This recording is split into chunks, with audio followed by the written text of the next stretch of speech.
अच्छा रीतियां अब बदल गई। पहले की रीतियां ऐसी थी मैया कि बहू जो होती थी वो कभी भी अपने ससुर के सामने नहीं जाती। अम्मा क्या ये बात सही है? अब हम तो भाई थे नहीं, हमने बुजुर्गों के मुख से सुना कि ऐसी पहले रीतियां थी कि पहले की बहुएं कभी अपने ससुर के सामने नहीं जाती थी। पहले की बहुएं वहां नहीं जाती थी जहां 4 लोग इकट्ठे होते थे, बड़ी पर्दा में और बड़ी मर्यादा में रहा करती थी। अब आजकल देखो समझ में ही नहीं आता कि कौन बहू है कौन ससुर है।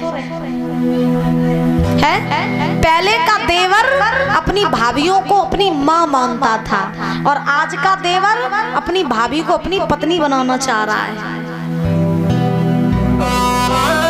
सत्य कड़वा होता है, याद रखना मेरी बात को। जितने हमारे बुजुर्ग बैठे हैं ये बात आपसे भली भांति कोई नहीं समझ सकता है। क्यों?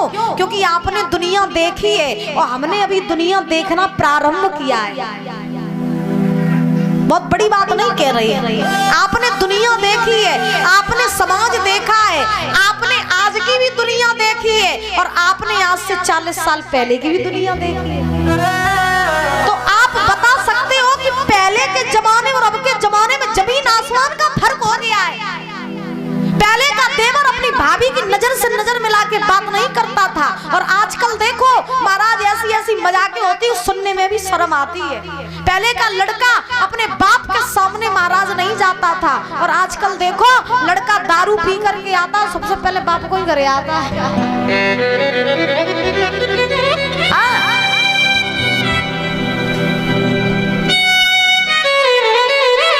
आज का समाज बहुत बदल गया है।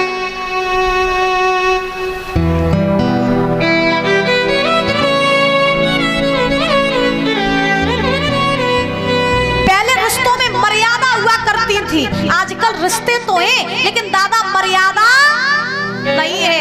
पहले रिश्तों में पवित्रता होती थी, आजकल रिश्ते तो हैं मगर पवित्रता नहीं रही।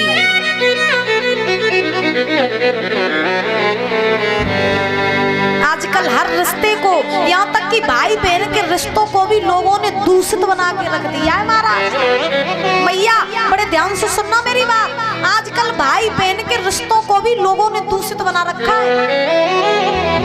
अगर भाई बहन रास्ते में जा रहे हैं तो उनके पास सर्टिफिकेट होना चाहिए कि हम दोनों भाई बहन हैं। अगर उनके पास कोई प्रूफ नहीं है तो लोग यही कहेंगे बोले भाई बहन नहीं है ये।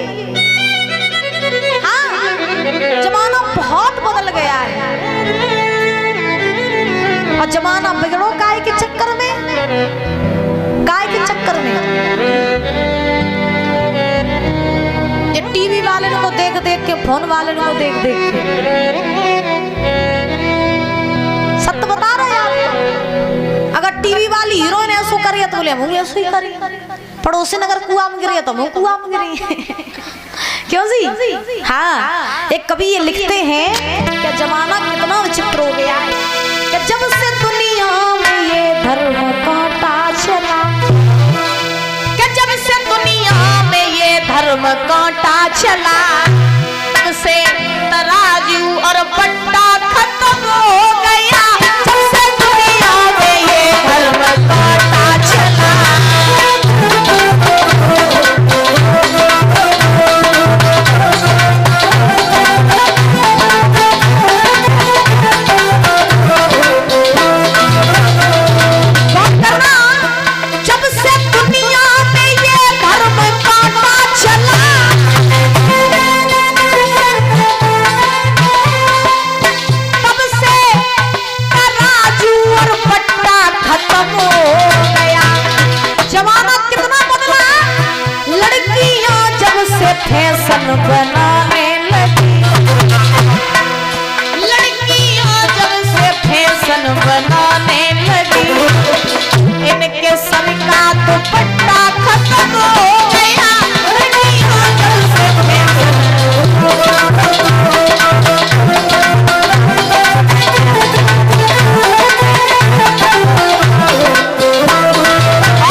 हो गया, होके आजाद बैठी बहू बेटियां और तन में लाखों तरीके के रोग आ गए। जब से पहले के जमाने में मैया, पहले के जमाने में माताएं काम करती थी, है ना, सब दिन चकिया चलाती करती थी, और आ पड़ता था तो महाराज खेतों पे जाके भी काम करती थी।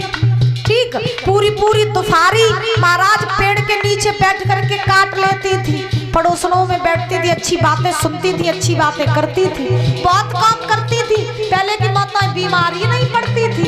आजकल देखो कि महाराज जितनी जी एसी कूलर वाली है, जितनी जी एसी कूलर वाली, ना काम की ना धंधे की, तो परे परे को मूड में पीर को करिया में पीर ने जी महाराज स्वस्थ ही नहीं आती है। एशियन में परे परे इनकी पीर होती है। अब महाराज सुना लिखा, होके आजाद बैठी बहू बेटियां, तन में लाखों तरीके के रोग आ गए। जब से घर में ये मिक्सी मशीन आई, जब से घर में ये मिक्सी मशीन आ गई, तब से घर का सिलवट्टा खत्म हो गया। तब से घर में ये मिक्सी मशीन आ गई।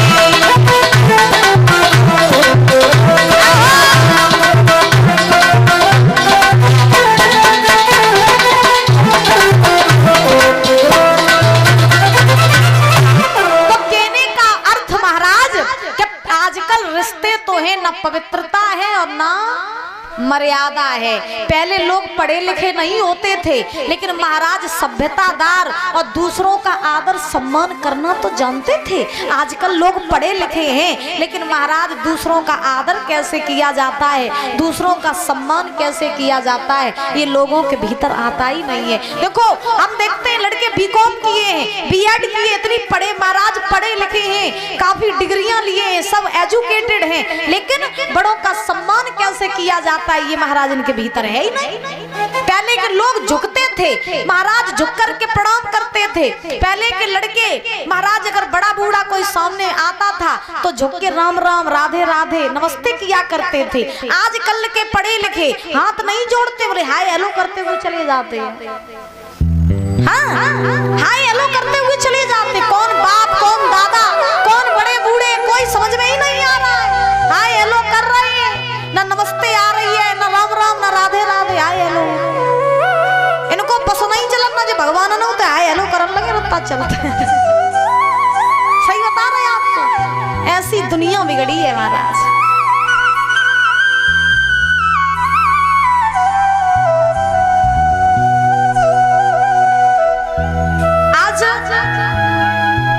द्रौपदी से जब दुशासन ने कहा कि तुम मेरे साथ चलो, सभा बीच में तुम्हें पांडवों ने बुलाया, द्रौपदी समझ गई कि आज मेरे साथ कुछ गलत होने वाला है, तभी मुझे सभा बीच में बुलाया गया है, ना मेरे कुल की मर्यादा नहीं है कि मैं सभा बीच में जाऊं। अब द्रौपदी ने कहा दुशासन से, बोले सुनो मैं तुम्हारी माँ समान भाभी हूँ, और तुम ये तो जानते हो कि हमारे कुल की मर्यादा क्या है। हमारे कुल की मर्यादा नहीं है कि हमारे कुल की बहू वहां जाए जहाँ सभा लगी है, मैं नहीं जा सकती। दुशासन तुम चले जाओ यहाँ से।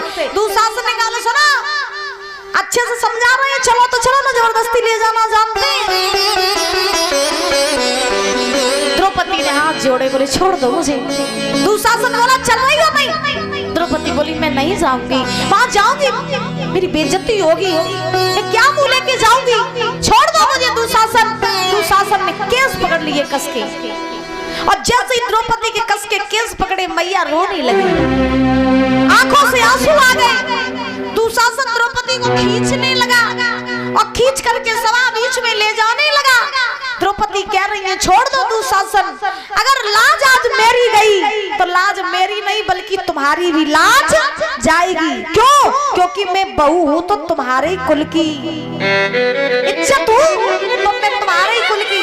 याद रखो, पैसा चला जाए व्यक्ति तुम्हारा कमा लेगा, घर मकान टूट करके गिर जाए व्यक्ति तुम्हारा बना लेगा, अगर इज्जत चली गई तो इज्जत को महाराज हम कहीं से खरीद नहीं सकते। याद रखो, जीवन में मेरे पास सब कुछ वापस आ सकता है, लेकिन गई हुई इज्जत कभी वापस नहीं आती है। और एक बार अगर इज्जत चली जाए तो महाराज एक पीढ़ी नहीं बल्कि 7 पीढ़ियों तक की इज्जत चली जाती है। ये बात याद रखना। द्रौपदी ने कहा मुझे छोड़ दो। दुशासन बोला आज तुझे नहीं छोड़ेंगे, आज तुझे सभा बीच में ले जाएंगे। दुशासन खींच रहा है द्रौपदी को, मैया की आंखों से आंसू निकल रहे हैं। वो द्रौपदी जिसके रूप को देखने के लिए देवता तरसते थे, आज वही द्रौपदी हस्तिनापुर की गलियों में खींची जा रही है। तन के वस्त्र फट गए, श्रृंगार बिगड़ गया, रो रही है द्रौपदी, खींचता हुआ ले जा रहा है दुशासन। रास्ते में गांधारी मिल गई, गांधारी मिली। मैया द्रौपदी ने गांधारी को देखो तो महाराज ऐसा लगा जैसे डूबते हुए को किनारा मिल गया। द्रौपदी ने गांधारी से कही मैया जी अपने बेटा को तू रोक ले, मैया अपने पुत्र को रोक ले, जो मैं बीच सभा में ले जाए रहो। खींच के मैया आज अगर सभा बीच में अब पहुंच गई मेरी लाज नहीं बचेगी माँ, मैं कहाँ मुंह दिखाऊंगी, मैं कैसे सभा बीच में जाऊंगी। से रोक लो माँ, से रोक लो, तू शासन से बोलो मुझे छोड़ दे। द्रौपदी रो रही है। गांधारी ने द्रौपदी की आवाज नहीं सुन पाई, गांधारी ने आवाज नहीं सुन पाई, गांधारी दूर निकल गई। आज दुशासन द्रौपदी को खींचता हुआ ले जा रहा है, ले जा रहा है, ले जाकर के महाराज सभा बीच में खड़ा कर दिया जाए। द्रौपदी दादा जैसे ही सभा बीच में ले जा करके खड़ा किया, अब द्रौपदी सभा बीच में खड़ी है। कौरव सेना सब हंस रही, दुर्योधन हंस रहा, बोले आ गई तुम, आ गई। अरे इस दिन का तो मैं कब से इंतजार था कि बीच सभा में तुम्हें हम नगिन करके अपनी जंघा पे बैठा दें। आ गई तुम। द्रौपदी ने कहा दुर्योधन छोड़ दे मुझे, मुझे जाने दे, मैं तेरी माँ समान भाभी हूँ, अगर लाज मेरी गई तो मेरी नहीं बल्कि तेरी भी जाएगी, छोड़ दे मुझे। दुर्योधन ने कहा तुमने उस दिन मुझे छोड़ा था जब तुमने हमसे कहा था कि अंधे की औलाद अंधी, तब तुमने मुझे छोड़ा था। तुम मेरा अपमान कर देती मैं सहन कर लेता, लेकिन तुम मेरे बाप तक पहुंच गए। उस दिन तुमने हमें नहीं छोड़ा था द्रौपदी, आज तुम्हें नहीं छोड़ेंगे। आप जब तक बदला नहीं लेंगे चैन से नहीं बैठे। दुर्योधन ने दुशासन से कहा बोले खड़े खड़े मेरा मुंह क्या देख रहे हो, इसे नगिन करो, मेरी जंघा पे बैठा लो, ज्यादा देर ना लगा। जो ये बात कही सो द्रौपदी को ऐसा लगो जैसे पैरों तले जमीन खिसक गई हो।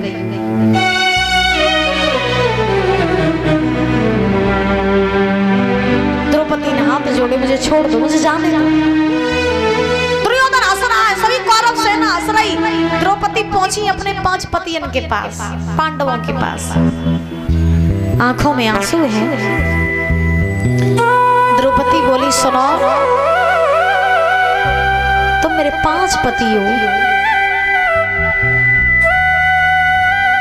और एक से एक वीर योद्धा बलधारी, तुम्हारे पास अपार ताकत है, तुम अपार बलशाली बलधारी हो, और तुम्हारे होते हुए आज मेरी लाज जा रही है।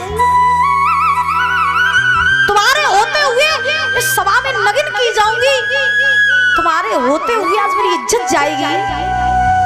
तो क्या फायदा तुम्हारी ऐसी ताकत का, क्या फायदा तुम्हारे ऐसे बल का जो तुम आज अपनी पत्नी की रक्षा नहीं कर सकते हो।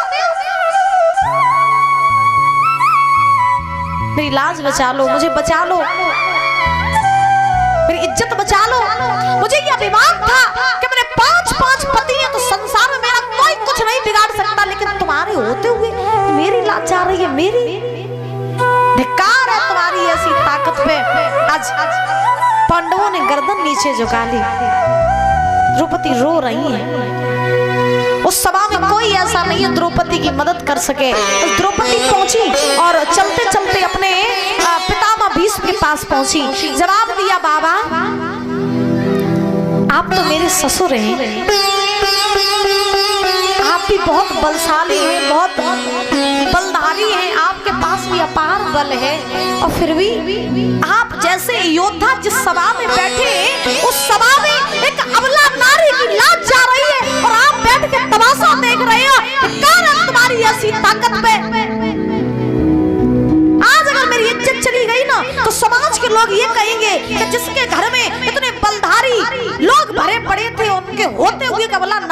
लाज चली गई तो बाबा आप क्या मुंह दिखाओगे समाज में, क्या मुंह दिखाओगे लोगों को? मेरी लाज बचा लो बाबा, लाज बचा लो। इज्जत अगर मेरी गई तो इज्जत मेरी नहीं बल्कि तुम्हारी भी जाएगी, मुझे बचा लो। याद रखना सबसे बड़ा महापाप वो होता है जब आपके आंखों के सामने किसी बहन बेटी की लाज जा रही है और आप उसे बचा सकते हैं, आप फिर भी नहीं उसे बचा रहे हैं, तो ये सबसे बड़ा पाप होता है। याद रखो।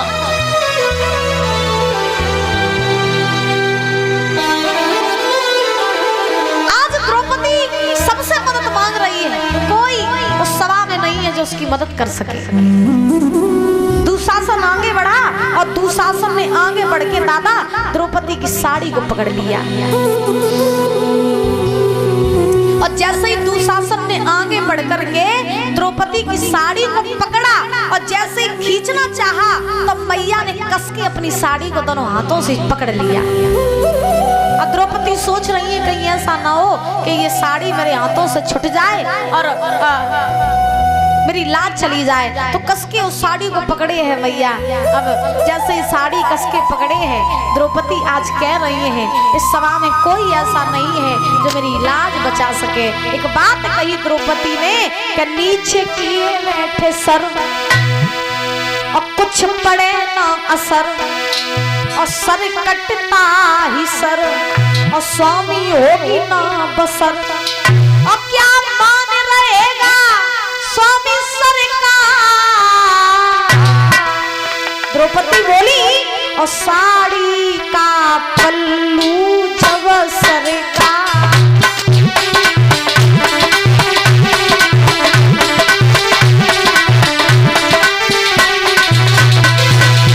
द्रौपदी आज बोली है नीचे किए बैठे सर, कौन? पांडवों ने। और इस सभा में जितने लोग बैठे उन्होंने सबने अपना सर नीचे झुका लिया। नीचे किए बैठे सर कुछ पड़े ना असर, इनके सामने इनकी बहू की इनकी पत्नी की लाज जा रही है लेकिन इन्हें कोई असर ही नहीं पड़ रहा है। सर कटता ही सर, सर कटना उसे नहीं कहते तलवार लाओ सर काट दो। जिस घर की इज्जत जाती है उस घर के लोगों का सर कटना ही होता है। बात समझ में आ रही है? घर की अगर इज्जत चली जाए तो सर कटने के ही समान होता है। द्रौपदी कह रही है नीचे किए बैठे सर कुछ पड़े ना असर, सर कटता ही सर स्वामी होगी न बसर। खींच लाया दुशासन पकड़ पैर से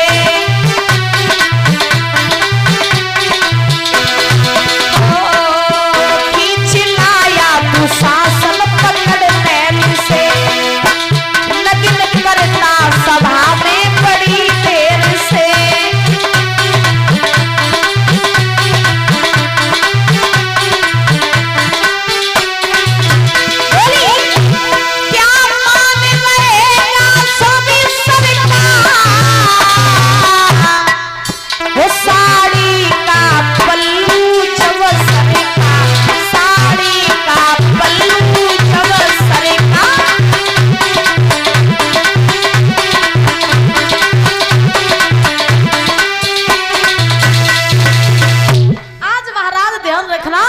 द्रौपदी कह रही है कि सभा में कोई ऐसा नहीं है जो हमारी रक्षा कर सके, जो हमारी मदद कर सके। अब महाराज द्रौपदी की साड़ी को दुशासन जो है वो खींच रहा है। अब जैसे ही दुशासन ने साड़ी को खींचना प्रारंभ किया, सूत जी महाराज समझा रहे 88,000 ऋषियों को कि हे ऋषियों द्रौपदी रो रही है और इधर भगवान कन्हैया द्वारका में बैठे, भगवान द्वारका में बैठे, भगवान के सामने रुक्मिणी ने भोजन की थाली परोस के रख दी। जैसे ही रुक्मिणी ने भोजन की थाली परोस के रखी, अब रुक्मिणी भोजन लेकर के आई तो सामने थाली रख दी। क्या देखा कि भगवान की आंखों से आंसू निकल रहे हैं।